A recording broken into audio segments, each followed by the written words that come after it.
The New York Times, April 22nd, 1910. Front page. Mark Twain is dead at 74. End comes peacefully at his New England home after a long illness. Conscious a little before. Carlyle's French Revolution lay beside him. "Give me my glasses," his last words.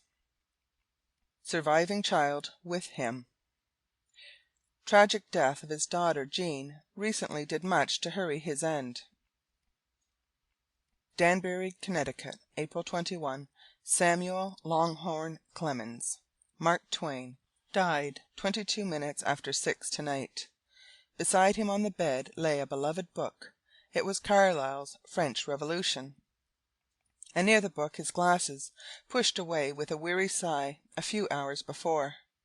Too weak to speak clearly, "Give me my glasses," he had written on a piece of paper. He had received them, put them down, and sunk into unconsciousness, from which he glided almost imperceptibly into death. He was in his 75th year. For some time his daughter Clara and her husband, Ossip Cabrilowitsch, and the humorous biographer, Albert Bigelow Paine, had been by the bed waiting for the end, which Dr. Quintard and Halsey had seen to be a matter of minutes. The patient felt absolutely no pain at the end, and the moment of his death was scarcely noticeable.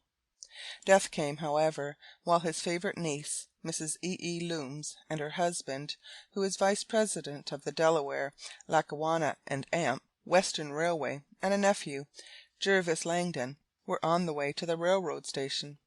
They had left the house much encouraged by the fact that the sick man had recognized them, and took a train for New York, ignorant of what happened later. Hopes aroused yesterday.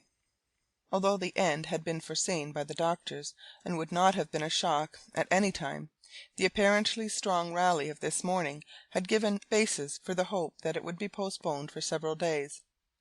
Mr. Clemens awoke at about 4 o'clock this morning, after a few hours of the first natural sleep he had had for several days, and the nurses could see by the brightness of his eyes that his vitality had been considerably restored.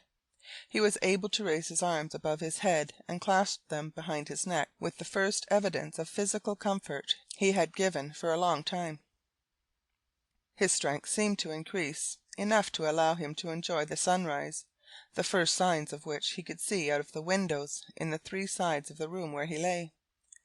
The increasing sunlight seemed to bring ease to him, and by the time the family was about he was strong enough to sit up in bed, and overjoyed them by recognizing all of them and speaking a few words to each. This was the first time that his mental powers had been fully his for nearly 2 days, with the exception of a few minutes early last evening, when he addressed a few sentences to his daughter. Calls for his book. For 2 hours he lay in bed, enjoying the feeling of this return of strength. Then he made a movement, asked in a faint voice for a copy of Carlyle's French Revolution, which he has always had near him for the last year, and which he has read and reread and brooded over. The book was handed to him, and he lifted it up as if to read. Then a smile faintly illuminated his face when he realized that he was trying to read without his glasses.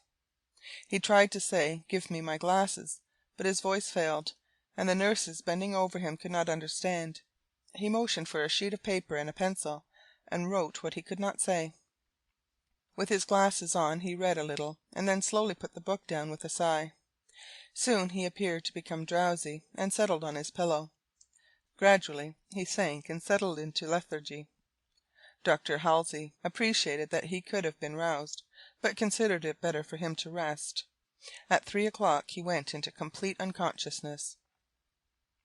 Later, Dr. Quintard, who had arrived from New York, held a consultation with Dr. Halsey, and it was decided that death was near. The family was called and gathered about the bedside, watching in a silence which was long unbroken. It was the end. At 22 minutes past 6, with the sunlight just turning red as it stole into the window in perfect silence, he breathed his last. Died of a broken heart. The people of Reading, Bethel, and Danbury listened when they were told that the doctor said Mark Twain was dying of angina pectoris. but they say among themselves that he died of a broken heart, and this is a verdict not of popular sentiment alone. Albert Bigelow Paine, his biographer-to-be and literary executor, who has been constantly with him, said that for the last year, at least, Mr. Clemens had been weary of life. When Richard Watson Gilder died, he said, "How fortunate he is! No good fortune of that kind ever comes to me." The man who has stood to the public for the greatest humorist this country has produced has in private life suffered overwhelming sorrows. The loss of an only son in infancy, a daughter in her teens, and one in middle life, and finally of a wife who was a constant and sympathetic companion, has preyed upon his mind. The recent loss of his daughter Jean, who was closest to him in later years, when her sister was abroad studying, was the final blow. On the heels of this came the first symptoms of the disease which was surely to be fatal, and one of whose accompaniments is mental depression. Mr. Paine says that all heart went out of him and his work when his daughter Jean died. He has practically written nothing since he summoned his energies to write a last chapter memorial of her for his autobiography. He told his biographer that the past winter in Bermuda was gay but not happy. Bermuda is always gay in winter, and Mark Twain was a central figure in the gaiety. He was staying at the home of William H. Allen. Even in Bermuda, however, Mr. Clemens found himself unable to write, and finally relied on Mr. Allen's 15-year-old daughter Helen to write the few letters he cared to send.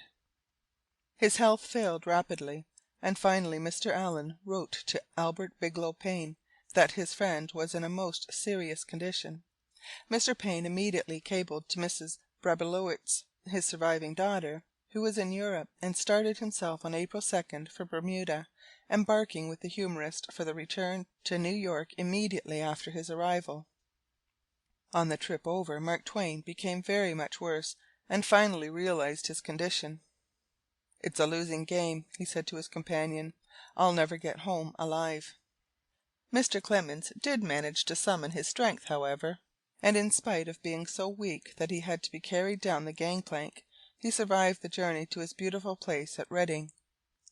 The first symptom of angina pectoris came last June when he went to Baltimore to address a young ladies' school. In his room at the hotel he was suddenly taken with a terrible gripping at the heart. It soon passed away, however, and he was able to make an address with no inconvenience. The pains, however, soon returned with more frequency, and steadily grew worse until they became a constant torture. One of the last acts of Mark Twain was to write out a check for $6,000 for the library in which the literary coterie settled near Reading have been interested for a year, fairs, musicals, and sociables having been held in order to raise the necessary amount. The library is to be a memorial to Jean Clemens, and will be built on a site about half a mile from Stormfield at Cross Roads. It is certain to be recalled that Mark Twain was for more than 50 years an inveterate smoker, and the first conjecture of the layman would be that he had weakened his heart by overindulgence in tobacco. Dr. Housley said tonight that he was unable to say that the angina pectoris from which Mark Twain died was in any way related to nicotine poisoning. Some constitutions, he said, seem immune from the effects of tobacco, and his was one of them. Yet it is true that since his illness began the doctors had cut down Mark Twain's daily allowance of 20 cigars and countless pipes to 4 cigars a day. No deprivation was a greater sorrow to him. He tried to smoke on the steamer while returning from Bermuda, and only gave it up because he was too feeble to draw on his pipe. Even on his deathbed, when past the point of speech, and it was no longer certain that his ideas were held, he would make the motion of waving a cigar, and smiling expel empty air from under the moustache still stained with smoke. Where Mark Twain chose to spend his declining years was the first outpost of Methodism in New England, and it was among the hills of Reading that General Israel Putnam of Revolutionary fame mustered his sparse ranks. Putnam Park now encloses the memory of his camp. Mark Twain first heard of it at the dipper given him on his 17th birthday. when a fellow guest who lived there mentioned its beauties, and added that there was a vacant house adjoining his own. "I think you may buy that old house for me," said Mark Twain. Sherwood Place was the name of that old house, and where it stood Mark Twain reared the white walls of the Italian villa he first named Innocence at Home. But a first experience of what a New England winter storm can be in its whitest fury quickly caused him to christen it anew Stormfield, where Mark Twain died. The house had been thus described by Albert Bigelow Paine: "Set on a fair hillside, with such a green slope below, such a view outspread across the valley as made one catch his breath a little when he first turned to look at it. A trout stream flows through one of the meadows. There are apple trees and gray stone walls. The entrance to it is a winding lane. Through this lane the innocent at home loved to wander in his white flannels for homely gossip with the neighbors. They remember him best as one who above all things loved a good listening, for Mark Twain was a mighty talker, stored with fairy tales for little maids he adored, and ruder speech for more masculine ears. It is a legend that he was vastly proud of his famous mop of white hair, and used to spend the pains of a court lady in getting it to just the proper stage of artistic disarray. The burial will be in the family plot at Elmira, New York, where lie already his wife, his two daughters, Susan and Jean, and his infant son, Langhorne. No date has yet been set, as the family is still undecided whether or not there should be a public funeral first in New York City.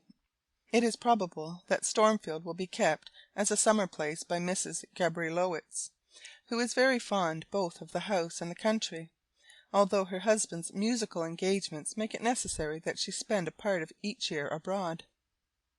Mr. Paine said tonight that Mark Twain had put his affairs in perfect order, and that he died well off, though by no means a rich man. He leaves a considerable number of manuscripts in all stages of incompleteness and of all characters, many of them begun years ago and put aside as unsatisfactory. Mrs. Gabrilowitsch will aid Mr. Paine in the final decision as to what use shall be made of these. Mark Twain's Career. Long Life, Struggles, and Achievements of Samuel Langhorne Clemens. Samuel Langhorne Clemens was considered the best known American man of letters. Often he was referred to as the Dean of American Literature. He was known far beyond the boundaries where English is spoken as the greatest humorist and satirist living. His famous telegram to a newspaper publishing a report of his death, when happily it was intrigue, has been quoted and requoted almost everywhere. "The report of my death," he wired, "is greatly exaggerated." The father of Mark Twain was John Marshall Clemens, who migrated from Virginia to Kentucky, and then on to Adair County, Tennessee, when a young man. There he married a young woman named Langhorne, who brought him family prestige and many broad acres. But with the prevalent spirit of unrest among pioneers, the couple crossed over into Missouri, settling at Florida, Monroe County, where their famous son was born. Mark Twain's life, however, really did not begin until years later, when the family moved to Hannibal, Marion County. Hannibal has been described many times as a typical river town of that day, a sleepy place filled with drawling, lazy, picturesque inhabitants, black and white. Young Clemens, so the record runs, went to school there, and so also the record runs, studied just as little as he could, if he studied at all. He had been painted in that period of his career as an incorrigible truant, roaming the river banks and bluffs, watching the passing steamboats, and listening keenly to the trials that went on in the shabby office where the justice of the peace, his father, settled the disputes and punished the misdemeanors of his neighbors. In that period, while the ambition to be a pilot on the great river burned in him, was stored in his memory the material which in after years crystallized into Tom Sawyer, Huckleberry Finn, and Pudd'nhead Wilson. Mark Twain's school days ended when he was 12. The father died, leaving nothing behind save the reputation of being a good neighbor and an upright man, and his children at once became breadwinners. Sam was apprenticed as a printer, at 50 cents a week in the office of the Hannibal Weekly Journal, doing, as he afterwards said, a little of everything. After 3 years, with a capital of a few dollars in his pocket, he became what was then a familiar sight, a wanderer from one printing office to another. About this period he paid his first visit to New York, having been drawn here by stories of a great exposition then in progress. He worked here for a while, then moved on to Philadelphia, and later, obeying always the wandering instinct which finally carried him around the world and into all hands, to nearly all the larger cities of the South and West, including New Orleans. The trip down the river awakened the old desire to be a pilot, which had slumbered since the Hannibal days, and his career as a printer was ended. He paid in cash and promised $5,000 to a Mississippi pilot to take him on as an assistant and teach him the river. He became a pilot and stuck to it until the outbreak of the Civil War, earning $250 a month. But chief of all, he got here his material for Life on the Mississippi. His experience as a Confederate soldier was brief and inglorious. Hardly had he enlisted before he was captured, released on parole. He broke the parole and returned to the ranks, and soon was recaptured. He was in imminent peril, for recognition meant immediate and ignominious execution, but he got away, and determined never to take the risk again.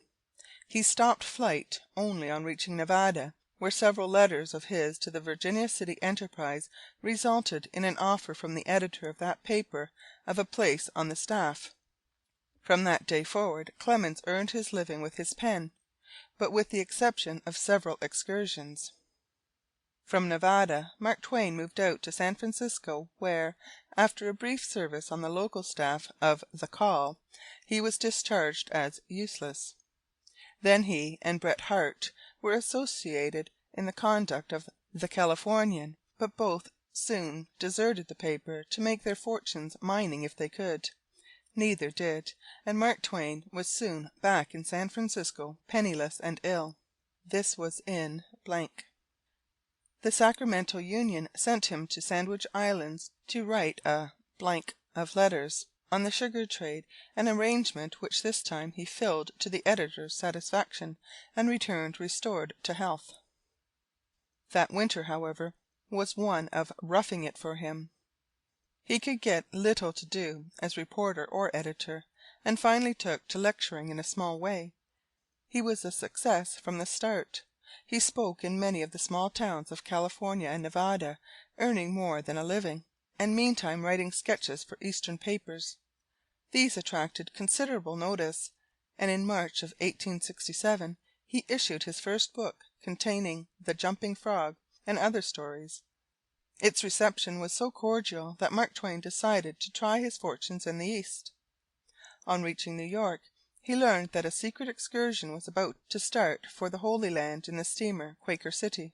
He persuaded the Alta California, for which he had been writing, to advance him the price of the ticket for this trip, to be paid in letters at $15 each. He made his trip, which proved the beginning of his fortune for Innocents Abroad. His first famous book had taken shape in his mind before his return. To write the book, however, and to live at the same time was a problem, but Senator W.M. Stewart of Nevada, becoming interested in the project, obtained for him a $6 a day committee clerkship, while the work was farmed out to another man at $100 a month. Innocents Abroad instant success. The book was finished in August 1868, but a publisher was hard to find. At last the American Publishing Company of Hartford agreed to issue it. Its success was instant and overwhelming. Edition after edition was sold in such rapid succession that the presses could not turn them out fast enough. Mark Twain had become a man of note overnight. Among Mark Twain's friends on the Holy Land trip had been Judge Jervis J. Langdon of Elmira, New York, and his 2 children, Dan of the Innocents, and Lizzie. Mark Twain fell in love with the latter, and it was said afterward that his desire to be near her led him to accept editorial connection in 1869 with the Buffalo Express. But Judge Langdon, who was rich, did not at first favor the union of his daughter and the nearly penniless journalist, and Miss Langdon twice rejected him. He sought a wife as he sought a publisher, and his third proposal was accepted. His father-in-law gave him a handsome home in Buffalo, but the young couple remained there but a year, going to Hartford, where they lived for many years, where Mark Twain did perhaps his most work. His fortune swept away. 2 years later the firm failed, and Mark Twain's fortune was swept away. With courage as unbroken as when he could not get a job as a reporter in San Francisco many years before, he again took to the lecture field to regain his fortunes. He received generous offers to go on tour, and everywhere was greeted by large and enthusiastic audiences. He made a new fortune, paid his debts, as Sir Walter Scott had done, and left the publishing business to others while he worked hard at his desk as ever. In 1896 appeared The Personal Recollections of Joan of Arc, More Tramps Abroad, and Following the Equator in 1897, and The Man Who Corrupted Hadleyburg, 1900. After an extended trip to Europe, he published in 1902 a double-barreled detective story, and in recent years, besides writing frequently for magazines, particularly the Harper publications, the Harper brothers having been his publishers for the last decade or more, he had been engaged with Albert Bigelow Paine, his literary assistant, in writing his autobiography. Much of it has already been published. It was estimated 3 years ago that he had written 250,000 words, and was still turning out something like 1,000 a day when he worked. Mark Twain had outlived most of his family. His wife died some years ago, and on the morning before Christmas last year his daughter, Miss Jean Clemens, was drowned in a bathtub in their home at Redding, Connecticut. Broken himself in health and utterly crushed by this sudden affliction, he wrote on that day, "She was all I had left, except Clara, who married Mr. Gabrilowitsch lately, and has just arrived in Europe." In 1905 Mark Twain celebrated his 70th birthday with a notable gathering of literary folk.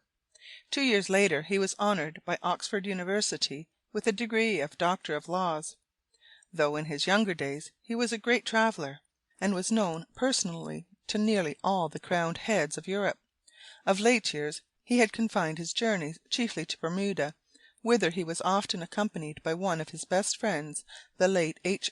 Rogers, as long as he lived. In nearly all his public appearances in the last 5 years he had worn white flannel, and even had a dress suit, claw-hammer and all, made of this soft white material, whose evident cleanliness appealed so strongly to him. Twain as printer's devil. His own stories of his exploits in boyhood as acting editor.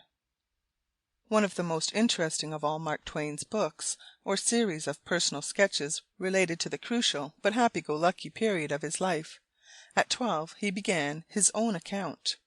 He has told this characteristic story of his first literary venture, when the devil got the paper. "I was a very smart child at the age of 13, an unusually smart child. I thought at the time it was then that I did my first newspaper scribbling, and most unexpectedly to me it stirred up a fine sensation in the community. It did indeed, and I was very proud of it too. I was a devil in a printing office, and a progressive and aspiring one.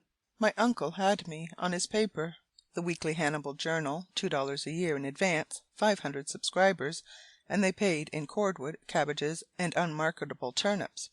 And on a lucky summer day he left town to be gone a week, and asked me if I thought I could edit one issue of the paper judiciously. Ah, didn't I want to try! Higgins was the editor on the rival paper.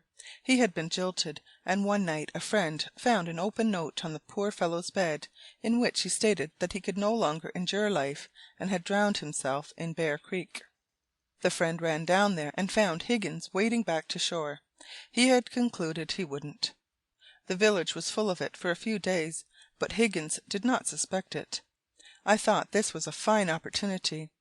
I wrote an elaborately wretched account of the whole matter, and then illustrated it with villainous cuts engraved on the bottoms of wood type with a jackknife, one of them a picture of Higgins wading out into the creek in his shirt, with a lantern, sounding the depth of the water with a walking stick.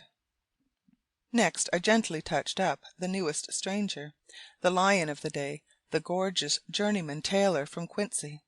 He was a simpering coxcomb of the first water, and the loudest dressed man in the state. He was an inveterate woman-killer. Every week he wrote lushy poetry for the journal about his newest conquest. His rhymes for my week were headed, "To marry in H1," meaning to marry in Hannibal, of course. But while setting up the piece I was suddenly riven from head to heel with what I regarded as a perfect thunderbolt of humour, and I compressed it into a snappy footnote at the bottom, thus: "We will let this thing pass just this once, but we wish Mr. J. Gordon Runnels to understand distinctly that we have a character to sustain, and from this time forth, when he wants to commune with his friends in H1, he must select some other medium than the columns of this journal." The paper came out, and I never knew any little thing to attract so much attention as those playful trifles of mine. For once the Hannibal Journal was in demand, a novelty it had not experienced before. The whole town was stirred. Higgin dropped in with a double-barreled shotgun early in the afternoon. When he found that it was an infant, as he called me, that had done him the damage, he simply pulled my ears and went away. But he threw up the situation that night and left town. Associate Editor of Morning Glory. On the advice of a physician, Mark Twain said he went south shortly after his week as "devil" and editor-in-chief in one, landing finally as associate editor on the Morning Glory in Johnson County, Tennessee. He gave this description of his chief: "When I went on duty I found the chief editor sitting tilted back in a three-legged chair with his feet on a pine table. There was another pine table in the room, and another afflicted chair, and both were half buried under newspapers and scraps and sheets of manuscript. There was a wooden box of sand, sprinkled with cigar stubs and old soldiers, and a stove with its door hanging by its upper hinge. The chief editor had a long black cloth frock coat on, and white linen pants. His boots were small and neatly blacked. He wore a ruffled shirt, a large seal ring, a standing collar of obsolete pattern, and checkered neck kerchief with ends hanging down. He told me to take the exchanges and skim through them and write up the script of the Tennessee press. I wrote as follows: "The editors of the semi-weekly Earthquake evidently labor under a mistaken apprehension with regard to the Ballyhack Railroad. It is not the object of the company to leave Buzzardville off to one side. On the contrary, they consider it one of the most important points along the line, and consequently have no desire to slight it. The gentlemen of the Earthquake will, of course, take pleasure in making the correction." I passed my manuscript over to the chief editor for acceptance, alteration, or destruction. "Thunder and lightning!" he exclaimed. "Do you suppose I'm going to speak of those cattle that way? Do you suppose my subscribers are going to stand such gruel as that? Give me the pen." While he was in the midst of his work, somebody shot at him through the open window and marred the symmetry of my ear. "Ah," said he, "that is that scoundrel Smith of the Moral Volcano. He was due yesterday," and he snatched a navy revolver from his belt and fired. Smith dropped, shot through the thigh. The shot spoiled Smith's aim, who was taking a second chance, and he crippled a stranger. It was me. Merely a finger was shot off. "Now, here's the way this stuff ought to be written," said the chief editor. I took the manuscript. It was scarred with erasures and interlineations till its mother wouldn't have known it if it had had one.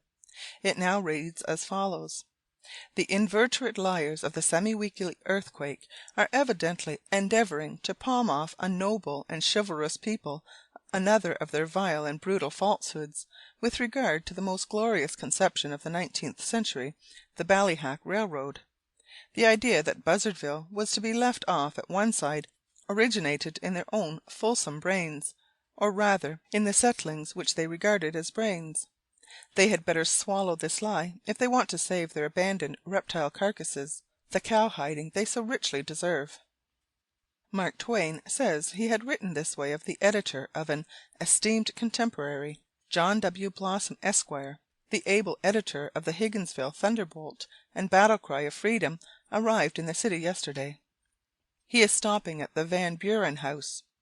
His chief editor changed it to read, "That ass Blossom of Higginsville Thunderbolt and Battle Cry of Freedom is down here again sponging at the Van Buren." "Now, that is the way to write," he said. "Peppery and to the point.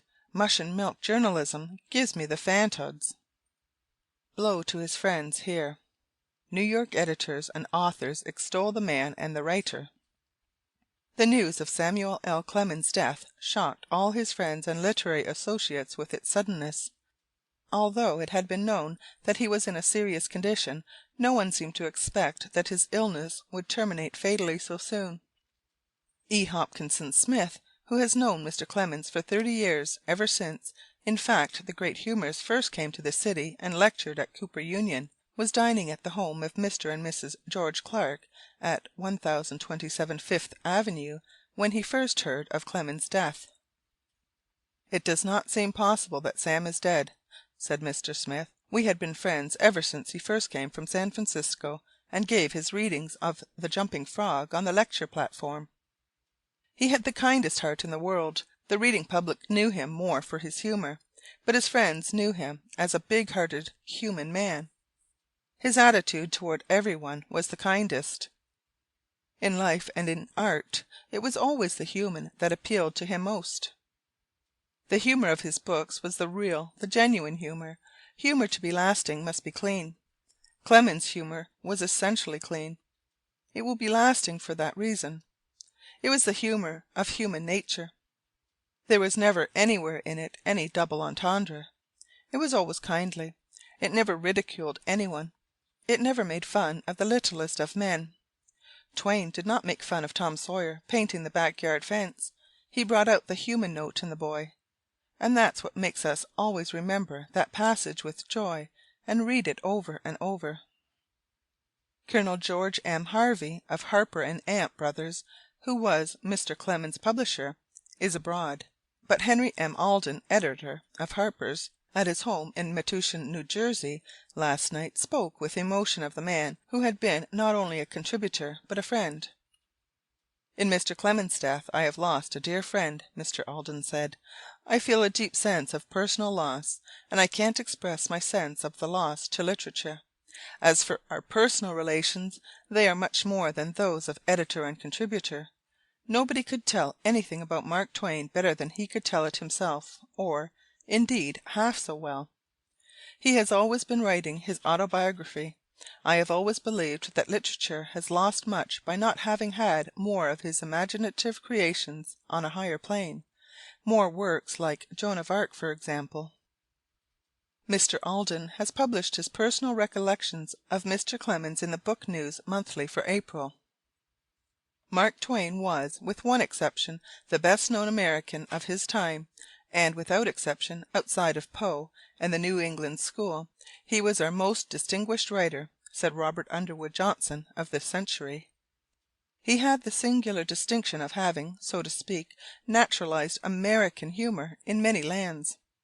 This, it seems to me, was due to the fact that his humor was not greatly dependent on difficult dialects, but on large underlying ideas, and on a keen appreciation of human nature, and on a skillful use of the incongruous.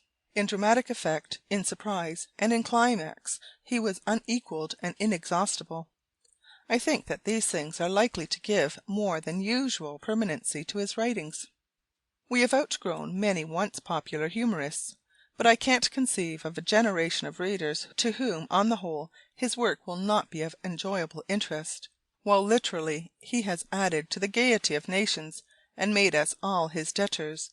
He has also in his serious work revealed an admirable and tender sympathy for children, and a chivalry towards the oppressed. So much has he become a part of our lives that it is difficult to think of a world without Mark Twain. His countrymen's tributes express deep sense of what Mark Twain means to Americans. Mark Twain's death has meant to Americans everywhere and in all walks of life what the death of no other American could have meant. His personality and his humor have been an integral part of American life for so long that it has seemed almost impossible to realize an America without him. Something of this feeling is expressed in the tributes to his memory which, following hard upon his end, have come from all parts of the country. Some of these tributes are printed below. William Lyon Phelps, Professor of English Literature at Yale University.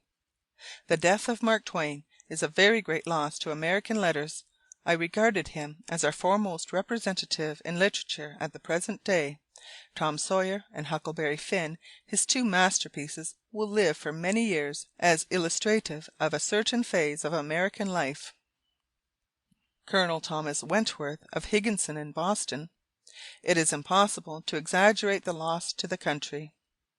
Mrs. Julia Ward Howe, now in her 91st year, in Boston. The news of Mark Twain's death will be sad to many people. He was personally highly esteemed and much beloved, a man of letters with a very genuine gift of humor and of serious thought as well.